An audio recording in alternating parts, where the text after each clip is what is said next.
بسم الله الرحمن الرحیم.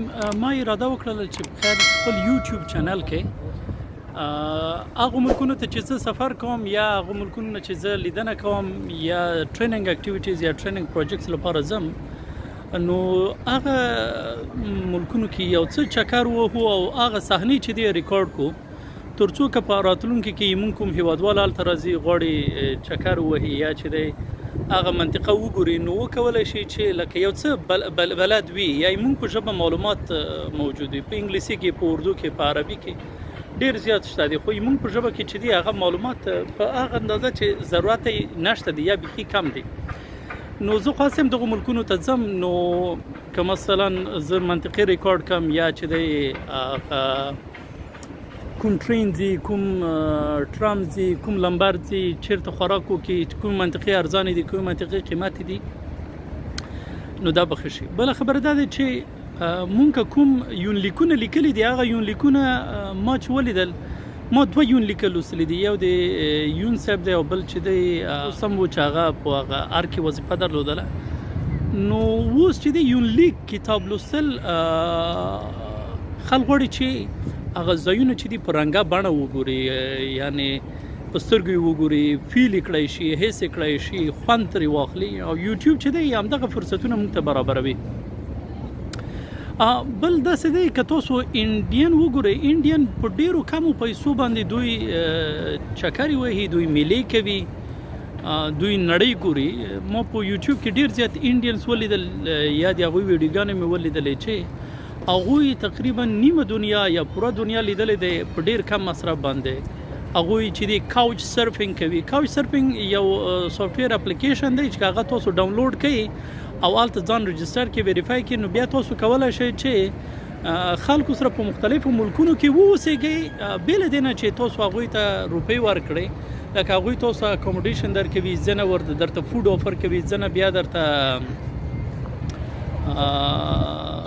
چکر وفر کوي. ولا که یو سړی درته وایي چې کال ته تاسو خپل اکاونټ خلاص کړئ، یو سړی درته وایي چې ما سره کولی شي 3 ورځې پاتې شي، بل درته وایي چې زه کولی شم تا ته چکر درکړم، بل درته وایي چې زه کولی شم تا سره فوډ موډ یا یعنی دوی دغه شان سافټویرونو اپلیکیشنز نه استفاده کوي.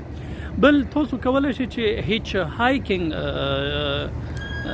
طریقه ټراول وکوئ. هیچ هایکینګ داسې چې تاسو په که یو ولایت نه بل ولایت ته په یو ملک ځئ، نو تاسو کولی شئ چې یو ورقې باندې لیکل وکئ او خلکو نه فری رایډ وغواړئ. دغه کار د انډین کوي، نو چې دوی کوي نو موږ یې ولې نشو کولی؟ دنیا دی، نو دا دنیا کې فرصتونه خو چې دي ټولې دنیا لپاره دي، ټولو خلکو لپاره دي، د ټکنالوژي چې دی ټولو لپاره دی، نو چې ټولو لپاره دی بیا ولې ورڅخه هغه لکه موږ ګټه نه پورته کوو یا چې دی استفاده نه کوو. ابن بطوطه هغه د سفرونه کړي دي، ریکارډ یې تر اوسه پورې موجود دی. موږ خلکو چې دی سفرونه یا کیدای شي مختلف دلایل ولري، یا دغه ساحې کې چې دی موږ دلچسپي نه وي، یا چې د پیسو د کمښت وجه ده، یا چې دی د ویزو د ترلاسه کولو مشکلات دي. یعنې موږ لپاره مشکلات یو څه نورو څخه 2 چنده او 3 چنده دي. بل دغه هندوانو یو بل ښه کار کړی دی چې هر ملک ته سفر کوي، هلته یو څو هندي جملې وایي خلکو سره، یو څو خپل ځینو کورونو کې چې دوی پاتې کېږي یا په لیلیو کې چې دوی پاتې کېږي هلته هندي خوراکونه خلکو ته پخوي. دغه پخول، د غذا شریکول، د خپل کلچر په باره کې خلکو سره خبرې کول، د خپل مذهب په باره کې خلکو سره خبرې کول، د خپل هیواد په باره کې خلکو سره خبرې کول، نو دې سبب کېږي چې خلک تاسو ملک کې دلچسپي وښیي یا تاسو ملک ته په آینده کې راشي یا چې دی ریسرچ وکړي، معلومات ترلاسه کړي.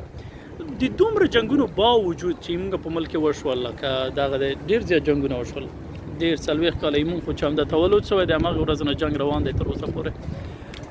نو په دغه موده کې که بیا هم خلکو نه پوښتنه وکړي چې ته افغانستان پېژنې، هغه وایي نه.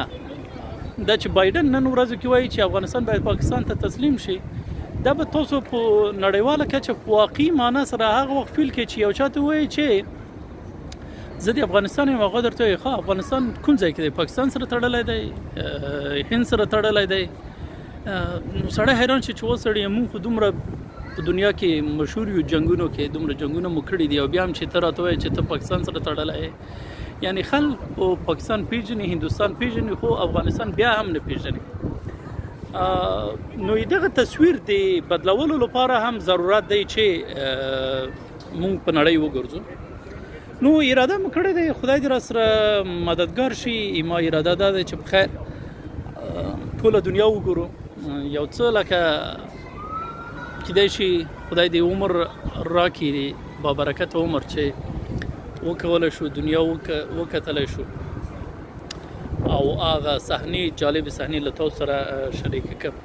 نو ما دغه یوټیوب چینل دی دې لپاره چې امام یو څه لیدونکي زیات شي، تاسو یې له خپلو دوستانو ملګرو سره شریک کړئ. زه به تاسو سره انشاءالله جالبې ویډیوګانې جوړوم، در سره شریکوي تر څو ډېرو خلکو پورې ورسیږي او ډېر خلک انسپایر شي. مننه.